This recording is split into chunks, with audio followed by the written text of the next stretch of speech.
এরপরে আমরা আসবো আর তাগুত সানি। প্রথম তাগুত শয়তান নিয়ে আমরা কিছুটা আলোচনা করলাম, বিস্তারিত আপনারা পড়ে নেবেন। দ্বিতীয় তাগুত হচ্ছে, এখানে একটু লেখার মধ্যে গড়বড় হয়ে গেছে, ভেঙে গেছে এটা।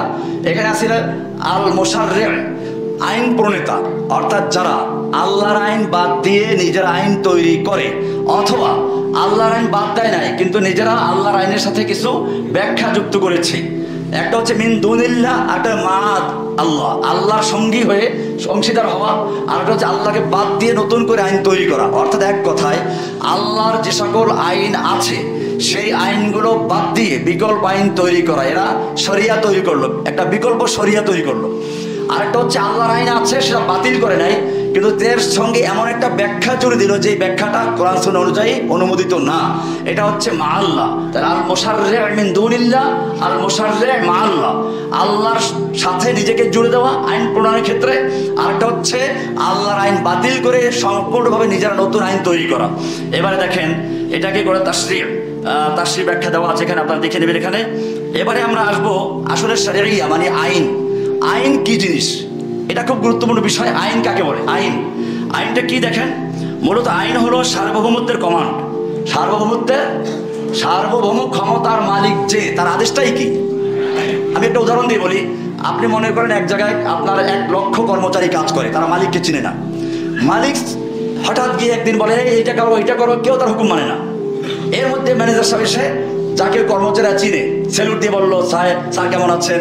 এই সম্মানিত কর্মকর্তা কর্মচারীবৃন্দ, শোনো, এই যে ভদ্রলোক দেখতে পাচ্ছ, ইনি হচ্ছেন এই কারখানার মালিক। এখন কি হবে? এখন কর্মচারীরা বুঝলো যে উনি মালিক, তার মানে সার্বভৌমত্বের মালিক এখানের উনি। এখন উনি যা বলো ওটাই আদেশ, ওটাই আইন। আইন হচ্ছে সার্বভৌম ক্ষমতার মালিক যে, তার কমান্ড বা তার আদেশ। এটা আমার কথা না, এ ব্যাপারে দেখেন মুসলিমদের কথা আছে, বিজ্ঞানীদের বড় বড় ব্যক্তির কথা আছে। দেখেন এখানে যে এখানে জন অস্টিনের কথা আছে, ইংরেজিটা দেখে নেবেন। আইনের প্রকৃত স্বরূপ হলো, তিনি বলেছেন, আইন হলো সার্বভৌমের আদেশ যা পিছনে শাস্তিমূলক ব্যবস্থা দ্বারা সমর্থিত। অর্থাৎ সার্বভৌমত্বের আদেশ হচ্ছে আইন, না মানলে পরে শাস্তি আছে। এরপরে হুগো গ্রোসিয়াস উনি বলেছেন, নাগরিক অধিকার সেই যা রাষ্ট্রীয় সার্বভৌম ক্ষমতা থেকে উদ্ভূত। রাষ্ট্রের সার্বভৌম ক্ষমতা হলো জাতীয় সার্বভৌমত্ব। এরপরে জাবোদার আছে, এরা সবই রাষ্ট্রবিজ্ঞানী, বড় বড় ইতিহাস যারা জানেন তারা জানেন। উনি বলেছেন সার্বভৌমত্ব হলো একটি রাষ্ট্রের সেই পরম স্থায়ী ক্ষমতা, এটা সার্বভৌমত্ব। এরপরে আরেকজন জন অস্টিন বলেছেন, আইন হলো সার্বভৌম ক্ষমতার আদেশ। এরপরে হুগো গ্রোসিয়াস বলেছেন, বর্তমানে সার্বভৌমত্ব হলো রাষ্ট্রের মধ্যে সর্বোচ্চ ক্ষমতা। সার্বভৌমত্ব হলো রাষ্ট্রের মধ্যে সর্বোচ্চ ক্ষমতা। এরপরে থমাস হবস বলেছেন, সার্বভৌমত্ব হলো সেই পরম ক্ষমতা যা জনগণ শান্তি ও শৃঙ্খলা রক্ষার্থে শাসকের হাতে তুলে দেয়। এরপরে জাক রুসো বলেছেন, সার্বভৌমত্ব জনগণের অধিকার যা সাধারণ ইচ্ছার প্রকাশ এবং বিভাজ্য নয়। সার্বভৌমত্ব হচ্ছে এমন ক্ষমতা যে ক্ষমতা বিভাজ্য না, ভাগটাগ করা হয় না, বা সর্বময় ক্ষমতার একচ্ছত্র মালিক। এইরকম সর্বময় ক্ষমতা থাকতে হলে কি কি কোয়ালিটি থাকতে হবে, সার্বভৌমত্ব ক্ষমতার মালিকের কি কি বৈশিষ্ট্য থাকতে হবে, আমরা এখন সেগুলো দেখবো। আসিফাতুল লাজিমা লিওয়াদিল কাওয়ানিন, আইন প্রণেতার জন্য প্রয়োজনীয় গুণাবলীর তালিকা। এত সার্বভৌম ক্ষমতার যে অধিকারী, তার আদেশ হচ্ছে আইন। এখন সার্বভৌম ক্ষমতার জন্য কি কি প্রয়োজন, এটা আমাদের জানা দরকার। তারপর আমরা দেখবো যে এই গুণাবলী কার মধ্যে পাওয়া যায়। যদি মানুষের মধ্যে পাওয়া যায়, মানুষ আইন তৈরি করবে, না পাওয়া গেলে মানুষ পারবে না। 1 নম্বর বৈশিষ্ট্য হচ্ছে আল কুদরাতুল মুতলাকা। আল কুদরাতুল মুতলাকা, অ্যাবসলিউট পাওয়ার, অর্থাৎ পরম ক্ষমতা হলো এমন একটি গুণ যার দ্বারা সবকিছুর উপর পূর্ণ কর্তৃত্ব প্রভাব থাকে, যেখানে কোনো অক্ষমতা বা সীমাবদ্ধতা নেই। তিনি যা চান তাই ঘটে, আর যা চান না তা ঘটে না।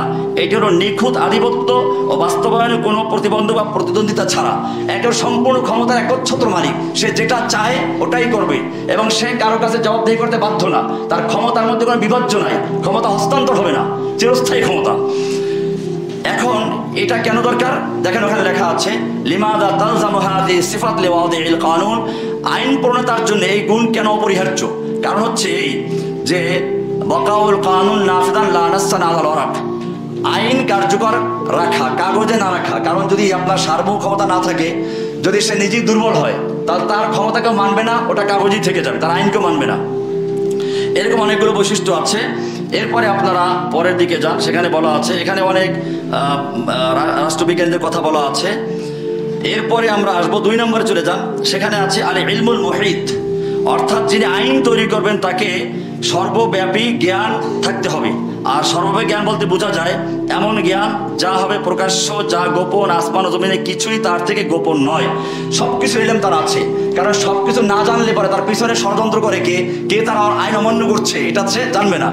যে কারণে দেখা যায় এই যে আমরা একটা বিপ্লব কিছুদিন আগে দেখলাম, সেখানে কারা কি করছে এটা তাদের জানা ছিল না। সে মনে করেছিল যে তার হুকুমতকে, তার ক্ষমতাকে কেউ চ্যালেঞ্জ করতে পারবে না, অথচ তার ক্ষমতা ধ্বংস করার জন্য পিছনে বেশ ভালো গভীর যে নকশা করা হয়েছিল, এটা সে টেরও পায় নাই। এই জন্য বলা হয়েছে যে 2 নম্বর যে বিশেষ জ্ঞান থাকতে হবে তা হচ্ছে আল ইলমুল মুহিত, সম্পূর্ণভাবে তাকে ইলমুল মুহিত বা সর্বজ্ঞানের অধিকারী হতে হবে। অতীত, বর্তমান, ভবিষ্যৎ এই সব জ্ঞানের অধিকারী থাকতে হবে। কারণ এই জ্ঞান যদি না থাকে তার ক্ষতিটা কি? মানুষ আল ইনসান মাহদুদুন বিজ-জামানি ওয়াল মাকান হাওয়াস ওয়াল আকল ফালা ইউমকিনু আন ইউহিতা বিকুল্লি শাইইন। মানুষ সময়, স্থান, ইন্দ্রিয়, বুদ্ধি দ্বারা সীমাবদ্ধ, তাই সে সব কিছুকে আয়ত্ত করতে পারে না। তার চোখ সীমিত, কান সীমিত, তার দৃষ্টিশক্তি সীমিত, শ্রবণ শক্তি সীমিত, সব কিছুই তার সীমিত।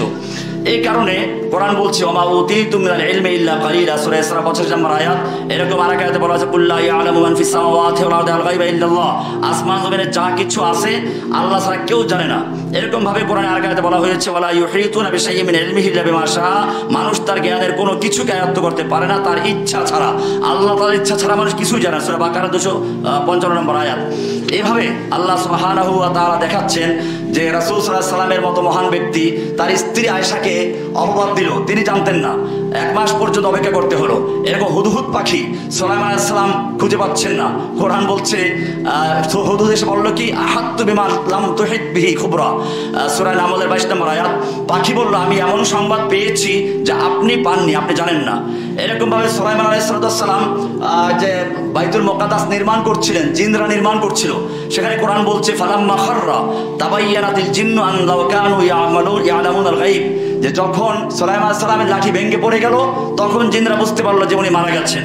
ইউসুফ আলাইহিস সালামের কাহিনী আছে, সেখানে আমরা দেখি ইউসুফ যখন বাড়ির পাশে কুয়ায় বসে কান্নাকাটি করছে, ইয়াকুব আলাইহিস সালাম তখন তা জানেন না। আর যখন নাকি প্রায় 35-40 বছর পরে মিশর থেকে তার ভাইয়েরা জামা নিয়ে রওনা করলেন, তখন ইয়াকুব বলছেন ইন্নী লা আজিদু রিহা ইউসুফ লাউলা আন তুফান্নিদুন, আমি ইউসুফের ঘ্রাণ পাচ্ছি যদি তোমরা আমাকে মানসিক রোগী না বলো, পাগল না বলো। এতে বোঝা যায় যে মানুষের মধ্যে ইলমুল গায়েব নেই, আল্লাহ যতটুকু জানায় অতটুকুই জানে। সুতরাং কোনো পীর, বুজুর্গ, জিন হুজুর অথবা কোনো টিয়া পাখি গণ কিছুই কোনো কেউ জানে না। এই জন্য কোরআন বলছে ওয়া ইনদাহু মাফাতিহুল গায়ব লা ইয়ালামুহা ইল্লা হু, এরকম অনেকগুলো আয়াত দেওয়া আছে, দেখে নেবেন। ইয়ালামু মা বাইনা আইদিহিম ওয়া মা খালফাহুম ইন্নাল্লাহা ইনদাহু ইলমুস সাআ, এরকম আরো যতগুলো আয়াত আছে সবগুলো আল্লাহর ব্যাপারে বলা আছে যে আল্লাহ তাআলা সবকিছু জানেন। আগামীকাল কি ঘটবে তা কেউ জানে না, গর্ভে কি আছে তা কেউ জানে না, কোরআনে আয়াতে বলা আছে। এরকম ভাবে আল্লাহ সুবহানাহু ওয়া তাআলা একমাত্র সবকিছু জানেন, অন্য কেউ জানে না। সুতরাং আল ইলমুল মুহিতের ক্ষেত্রে আমরা দেখলাম যে এটা আল্লাহ ছাড়া কারো নেই। 3 নম্বর হচ্ছে আসিয়াদাতুল মুতলাকা ওয়াল সিয়াদাতুল কামিলা, অর্থাৎ নিরঙ্কুশ নেতৃত্ব, পরম ও পূর্ণাঙ্গ সার্বভৌমত্বের অর্থ হচ্ছে মিনাসুল উলুব ওয়া রাফাআতু ওয়াল কিয়াদাতুল মুতলাকা, এমন নেতৃত্ব যার কোনো অংশীদার নেই, যার কোনো ভাগাভাগি করতে হয় না, যিনি কারোর কাছে জবাবদেহি করতে বাধ্য নন। কোরআনে বলা আছে কুলিল্লাহুম্মা মালিকাল মুলক, আল্লাহ সমস্ত ক্ষমতার মালিক। এরকম ভাবে সব ক্ষমতার মালিক আল্লাহর হাতে, কিন্তু মানুষের ক্ষমতাটা স্থায়ী না। কোরআন বলছে ওয়া তিলকাল আইয়ামু নুদাবিলুহা বাইনান নাস, এটা সূরা আলে ইমরানের কত নম্বর? সূরা আলে ইমরান দেখে নেবেন, নাম্বারটা ভুল করছে এখানে। এরপরে দেখা যায় যেখানে পালাবদলের কথা বলা আছে, অর্থাৎ মানুষ চিরস্থায়ী ক্ষমতার অধিকারী না, এটা কোরআন থেকে প্রমাণিত। এবং আমরা বাস্তবও দেখি যে দুনিয়ায় যতগুলো ফেরাউন এসেছে হয়তো দীর্ঘ সময় পর্যন্ত টিকেছে, কেউ 30 বছর, কেউ 10 বছর, কেউ 15 বছর, এরপরে তার ক্ষমতা ধ্বংস হয়ে গেছে। আর আমরা দেখেছি যে আরব বসন্ত থেকে শুরু হয়ে শ্রীলঙ্কা, শ্রীলঙ্কার থেকে নেপাল, বাংলাদেশ, বাংলাদেশ থেকে নেপাল, আর এখন আবার ইন্ডিয়া শুরু হয়েছে। আমরা দোয়া করে যেন অতি তাড়াতাড়ি ইন্ডিয়াটাও পরিবর্তন হয়ে যায়। তো এইভাবেই আল্লাহ তাআলা বলছেন যে দুনিয়ার কেউ ক্ষমতা চিরস্থায়ী না। আল্লাহ বলছেন ওয়াহুয়াল কাহিরু ফাওকা ইবাদিহি, সূরা আনামের 18 নম্বর আয়াত। এরকম অনেকগুলো আয়াত দেওয়া আছে, আপনারা এখানে দেখে নেবেন। এটা হচ্ছে 4 নম্বর বৈশিষ্ট্য হচ্ছে আল আদালত, ন্যায় বিচার, অর্থাৎ যে ব্যক্তি আইন প্রণয়ন করবে তাকে অবশ্যই ন্যায় বিচারক হতে হবে। এটা এই জন্য দেখেন দুনিয়ার মানুষ ন্যায় বিচারক হওয়া সম্ভব না। আপনি যদি আমাকেও 100 আপেল দেন, যে সবাইকে এক একটা করে দিয়ে দেন, আমি সবাইকে একটা করে দিচ্ছি, এর মধ্যে মনে করেন আমার নিজের 10 ছেলে মেয়ে নাই, ধরেন আমার ভাতিজা আছে বা নাতি আছে, একটা পিচ্ছি নাতি এসে সামনে হাজির হয়ে গেছে, একটাই দেবো ঠিক আছে, কিন্তু তখন মনে মনে ভাবো একটু 12টা দিই। এই যে মানুষের মধ্যে স্বার্থপরতা, এই কারণে আল্লাহ সুবহানাহু ওয়া তাআলা বলছেন যে ইন্নাল্লাহা ইয়া'মুরু বিল আদল, আল্লাহ তাআলা ন্যায় বিচারক, ন্যায় প্রতিষ্ঠার জন্য আইন যে তৈরি করবে সে যদি তার ভিতরে ন্যায়পরতা না থাকে, স্বার্থবাদী থাকে, তাহলে সেই আইন কখনোই নিঃস্বার্থ হতে পারে না, নিরপেক্ষ হতে পারে না। সেজন্য আইন প্রণয়নকারীকে অবশ্যই নিরপেক্ষ হতে হবে, আদেল হতে হবে। এরপরে আরেকটা বৈশিষ্ট্য হচ্ছে আর রাহমাতুল কামিলা, অর্থাৎ দয়া, পূর্ণাঙ্গ দয়া থাকতে হবে। রাহমাতুল কামিলা যেরকম সন্তানকে মাতা পিতা দয়া করে, এরকম ডাক্তার রোগীকে দয়া করে। আল্লাহ রাব্বুল আলামিন এই যে মায়া মানুষগুলো করে, এর মধ্যে একটা কি থাকে, স্বার্থ থাকে বা এটা অসম্পূর্ণ। আল্লাহ সুবহানাহু ওয়া তাআলা যে দয়া করেন সেখানে কোনো স্বার্থ থাকে না। মানুষের সবকিছু স্বার্থ জড়িত কিভাবে আপনি বলবেন, একটা উদাহরণ তাফসীর বাইজাবিতে আছে, দেখে নেবেন যারা তাফসীর পড়েছেন। একজন প্রশ্ন করেছে যে আমি মনে করি একজন লোক জঙ্গলে ঘুরতে গেল, তার কাছে খাবার আছে, সেই সময় সে দেখতে পেল একটা লোক মারা যাচ্ছে। কি যাচ্ছে? মারা যাচ্ছে। এরপরে তার কাছে রুটি আছে, রুটি সে চাচ্ছে, দিল, যে দিল সে নাস্তিক। এটা এই জন্য বলছি আমি, এক তো হলো সে নাস্তিক, এই কারণে সে পরকালে সওয়াব পাওয়ার কোনো আশা নাই। 2 নম্বরে যাকে দিচ্ছে সে মারা যাবে, কাজে তার থেকে বিনিময় পাওয়ার কোনো সুযোগ নেই। 3 নম্বর, ওখানে আর কোনো লোক নাই যে দেখবে তাকে দানশীল বলবে, তাহলে মানুষ দান করে হয়তো সওয়াবের উদ্দেশ্যে, সে নাস্তিক, সওয়াবটা মানে না সে। এরপরে বিশ্বাস করে কি যে হয়তো ওই লোকটা আমার কোনো উপকার করবে, এই লোকটা মারা যাচ্ছে নিশ্চিত, এই উপকার আশাও নেই, বলে তাহলে লোকেরা দেখে আমাকে দানশীল বলবে, সেরকম কেউ দেখেও না, ওখানে কেউ দেখার লোকও নাই, এরপরও সে দান করে। আল্লাহ তাফসীরে বলে লেখছে তারপরও তার স্বার্থ আছে। স্বার্থ কি? এই সময় যদি সে খাবার না দেয়, তার কাছে আছে, এবার লোকটা মারা যায়, যে মনে মনে একটা তার মনোপীড়া শুরু হবে, এই মনের জ্বালা, মনের পীড়ার থেকে বাঁচার জন্য সে দান করে। তাহলে এখানেও দেখা যায় যে মানুষ স্বার্থের জন্যই কাজ করে। এই জন্য বলা হয়েছে নিঃস্বার্থ, একমাত্র নিঃস্বার্থভাবে কাজ করেন কে? আল্লাহ সুবহানাহু ওয়া তাআলা। মানুষ স্বার্থের ঊর্ধ্বে না, এই জন্য মানুষকে আইন তৈরির অধিকার দেওয়া হয় নাই। এরপরে আরো কতগুলো বৈশিষ্ট্য আছে, যেমন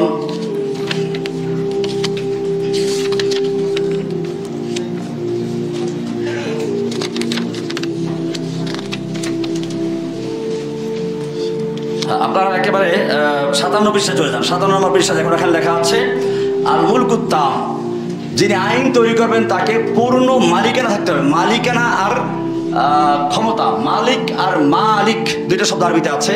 সূরা ফাতিহা যারা বিভিন্ন কিরাত জানেন তারা জানবেন, কারি বাসাতের তেলাওয়াত শুনবেন, মালিকি ইয়াউমিদ্দিন, মালিকি ইয়াউমিদ্দিন 2 রকম পড়ে। এই 2 রকমের 2টা অর্থ আছে। মালিক মানে হচ্ছে যেমন আমি এই কলমটার মালিক, এটা মালিক। আর মালিক মানে বাদশাহ। মালিক হয় ছোটখাটো জিনিসের বা সীমিত জিনিসের, আমি একটা বাড়ির মালিক, একটা কলমের মালিক, আমি মালিক। আর মালিক হচ্ছে একটা দেশের মালিক, একটা বড় কিছুর মালিক, একটা দেশের মালিক, একটা ভূখণ্ডের মালিক। এটা হচ্ছে মালিক আর মালিকের মধ্যে পার্থক্য। 2, মালিক যিনি বাদশাহ, তিনি সবকিছুকে নিজের ইচ্ছা মতো ব্যবহার করতে পারেন না। অর্থাৎ মনে করেন আমি ইচ্ছে করলে, একটা দেশের প্রধানমন্ত্রী বাদশাহ, সে ইচ্ছে করলে কারো মালিকানা জমি দখল করতে পারে না, তাকে আইনের প্রতি আসতে হয়। আর মালিক যে সে ব্যক্তি তার নিজের মালিকানা জিনিসকে ইচ্ছে করে যেভাবে সে ব্যবহার করতে পারে। এরকম মালিক আর মালিকের মধ্যে কিছু পার্থক্য আছে। তো দুইটাই আল্লাহ তাআলা মালিকও আবার মালিকও। এটা এই জন্য এক তো হচ্ছে সব জায়গায় যাতে তার কর্তৃত্ব চলে, আর 2 নম্বর হচ্ছে সে যেভাবে ইচ্ছা সেভাবে ব্যবহার করতে পারে। এইভাবে মালিকানা মানুষের মধ্যে সামান্য আছে, সীমিত, ব্যাপকভাবে না। আর মালিক মানে একেবারে পুরা বাদশাহ রাজত্ব, এটা দুনিয়ার কোনো মানুষের পক্ষে সম্ভব না। আইন প্রণয়নকারীকে অবশ্যই এই গুণগুলো থাকতে হয়, কারণ না হয় পরে কি করবে, তার আইন সব জায়গায় চলবে না। এই জন্য আল্লাহ সুবহানাহু ওয়া তাআলা বলছেন মালিক ইয়াউমিদ্দিন, আবার কথা মালিক ইয়াউমিদ্দিন, তাবারাকাল্লাযী বিয়াদিহিল মুলক, এটা বলা আছে। আবার মালিকও বলা আছে, আনা মালিকুল মুলক, এরকমভাবে অনেকগুলো বিষয় দেওয়া আছে। তাহলে আইন প্রণয়নকারীর জন্য মালিক হওয়া শর্ত। এরপরে আপনি আসেন আরেকটা বৈশিষ্ট্য, 8 নম্বর, এটা 61 পৃষ্ঠা চলে যান, সেখানে বলা আছে আল বাকা ওয়াদ দাইমুমা, অর্থাৎ চিরস্থায়ী হওয়া, স্থায়ী। আল হাইয়ুল কাইয়ুম, আয়াতুল কুরসি পড়বেন আপনারা, আল হাইয়ু আল কাইয়ুম, চিরঞ্জীব এবং চিরপ্রতিষ্ঠিত। দাইমুমা আল বাকা, এটা এই জন্য দেখুন, যদি চিরস্থায়ী না হয় তাহলে দেখা যাবে সে যখন আইন প্রণয়ন যখন মারা যাবে, অথবা তার ক্ষমতা চলে যাবে, তখন তার আইন বাতিল হয়ে যায়, নতুন লোক এসে আবার আইন তৈরি করবে। এই জন্য আইন প্রণেতা যে হবে তাকে অবশ্যই আল হাইয়ু আল কাইয়ুম হতে হবে। এরপরে আপনারা এখানে বিস্তারিত দেখে নেবেন। এর পরেরটা আছে যে সে চির সতর্ক থাকতে হবে, অর্থাৎ যাতে করে সে যেটা আছে লা তাখুযুহু সিনাতুন ওয়ালা নাওম, অর্থাৎ সে ঘুমায়ও না আবার তার তন্দ্রাও আসে না। কারণ যদি আইন প্রণেতা ঘুমিয়ে থাকে তাহলে ওই মুহূর্তের জন্য অসতর্কতার কারণে লোকের আইন অমান্য করলে সে খোঁজ পাবে না এবং ওই সময় তার বিরুদ্ধে চক্রান্ত হতে পারে। আমরা দেখেছি কত রাজা বাদশাকে ঘুমন্ত অবস্থায় লোকেরা মেরে ফেলেছে, কত লোকের হত্যা করেছে। এরপরে যেটা বলা আছে সেটা হচ্ছে আল গানিয়্যু, অর্থাৎ যিনি সব কিছুর মালিকানার আগে ধনী, অর্থাৎ কারোর ঠেকানা। কোরআন বলছে ইয়া আইয়ুহান নাস আনতুমুল ফুকারা ইলা আল্লাহ, তোমরা আল্লাহর কাছে ফকির, আল্লাহু হুয়াল গনিয়্যুল হামিদ, ধনী হচ্ছেন একমাত্র আল্লাহ সুবহানাহু ওয়া তাআলা। এরকমভাবে আইন প্রণেতার জন্য আরও যে বিষয়গুলো আছে তা হচ্ছে আল কদাসাতু ওয়া তানাজ্জুহু আনিল হাওয়া, যে পক্ষপাতিত্বতা এগুলোর থেকে পরিষ্কার থাকা। এটা আছে আপনার ৭১ নম্বর পৃষ্ঠায়, আপনারা ওখান থেকে বিস্তারিত দেখে নেবেন। যে এইভাবে আমরা দেখালাম যে ঘুমের থেকে মুক্ত থাকা, এটা আছে ৭৪ নম্বর পৃষ্ঠায়, যেটা আয়াতুল কুরসিতে বলা আছে যে লা তাখুযুহু সিনাতুন ওয়ালা নাওম। এখানে বলা আছে হিয়া সিফাতুন তামনাউল মুশাররিআ আবিল হাকিমা মিনাল গাফলাতি ওয়ান নাওম, পূর্ণ জাগ্রত অবস্থা, এমন গুণ যা আইন প্রণেতা অবশ্যই শাসককে গাফিলাতি ও নিদ্রা থেকে রক্ষা করে, যাতে তিনি সদা তদারকি করতে পারেন। কারণ ঘুমন্ত বা গাফিল মানুষ ঘটনাকে বুঝতে পারে না, ফলে আইন প্রয়োগ হয় না এবং জুলুম দমনহীন থাকে। এছাড়া বলা আছে যদি শাসক ঘুমায়, দুষ্টরা তার গাফিলাতিকে কাজে লাগায় এবং দেশে ফিতনা ছড়ায়। ৩, তাই আইন প্রণেতাকে সদা উপস্থিত জাগ্রত থাকতে হয়, মানুষের অধিকারের উপর তদারকি করতে হয়।